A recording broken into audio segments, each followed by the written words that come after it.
In the spring of 1988, the Iraqi archaeologist Muzahim Mahmoud Hussein was leading a team at the former Assyrian capital of Nimrud. The team would have expected to make important finds at such a prominent site, but none such as prominent as what they would uncover under the disturbed pavement in the domestic wing: the royal queen's tombs. The first burial discovered was a more modest clay coffin with the remains of a 50-year-old woman and some jewelry. With further digging, the archaeologists broke into the top of a vaulted chamber. Another clay sarcophagus was sunk into the ground on the far side of the chamber, with an older woman's body and a rich assemblage of grave goods inside. A large number of stamp seals were found scattered over the body, along with rings, gold chains, bracelets, and amulets. It was a truly remarkable find, with little clue as to whom it may have belonged. It was not until a year later that the team would uncover a second tomb in a previously unexcavated portion of the palace.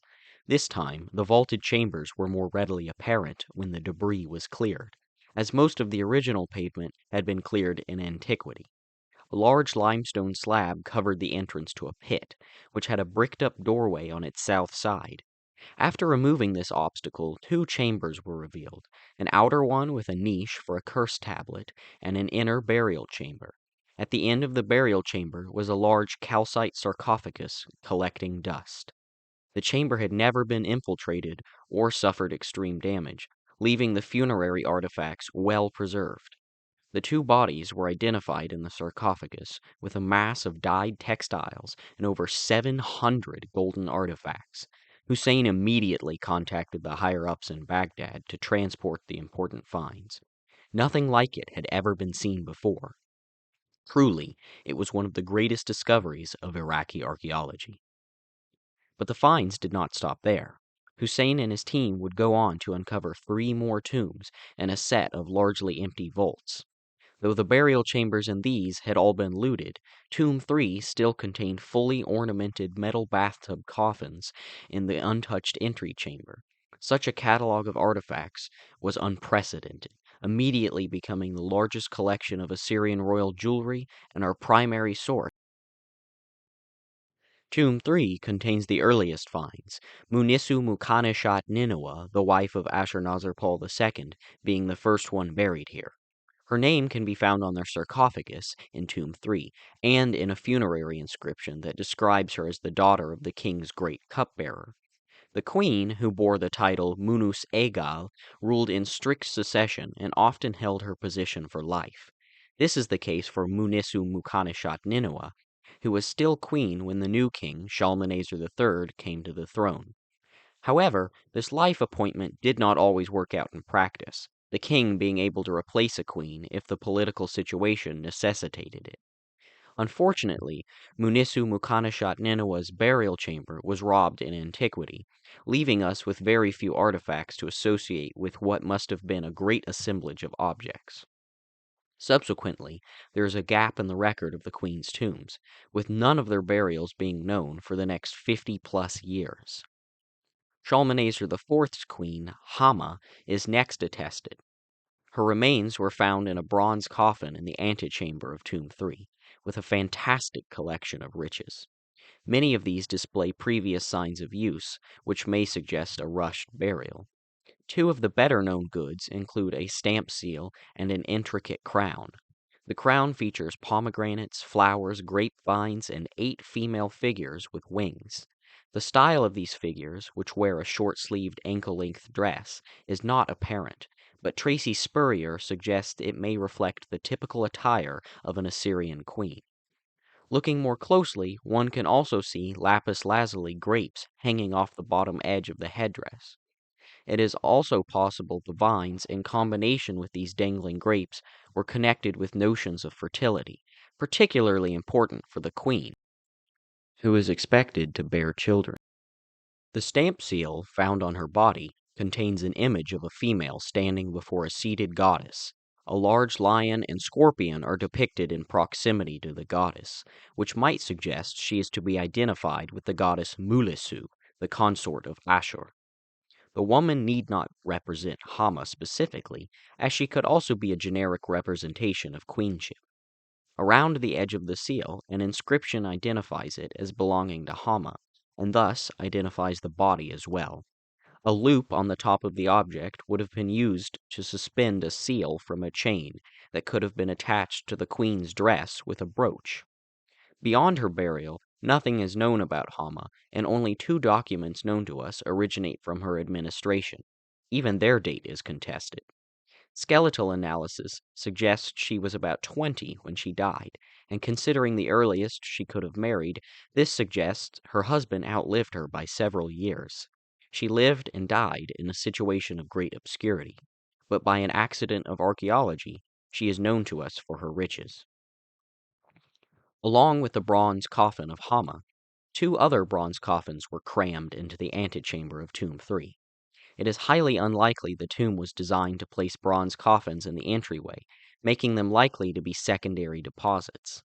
The bones in the other coffins probably belonged to other royal women, likely of the kings from around Hama's time, but they are not identified in any way. There are remains of at least 7 adults between these 2 coffins, and several children. Staining on the remains suggests they had begun to decompose elsewhere and were then transported to the coffins, which might also explain why the skeletons are quite incomplete. Elsewhere under the palace, human remains were discovered at the back of a vaulted chamber, which has been suggested to be the initial burial location of the bodies from coffins 1 and 3. Since Hama's remains indicate she was buried in her coffin right after her death, and since this chamber in particular is too small for the coffin, it is unclear where Hama's coffin was first put.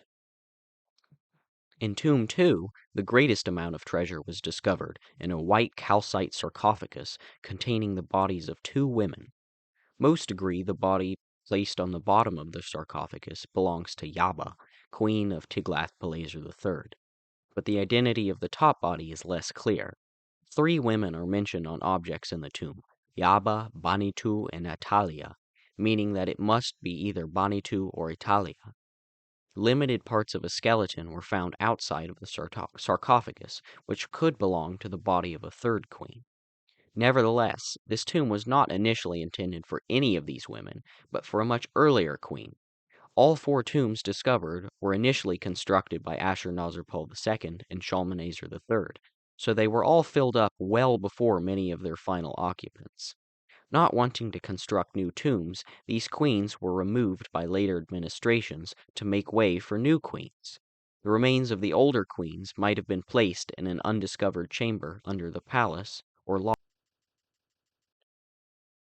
A curse tablet in the antechamber identifies Yaba as an occupant and pronounces doom on anyone who would dare desecrate her resting place.